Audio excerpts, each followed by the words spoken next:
أعوذ بالله من الشيطان الرجيم.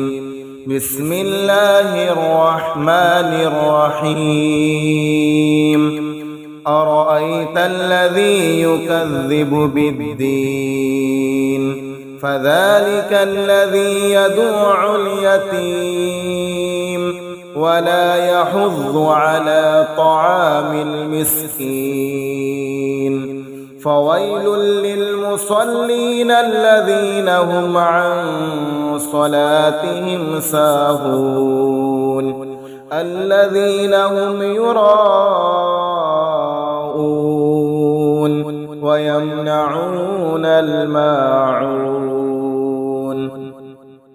صدق الله العظيم.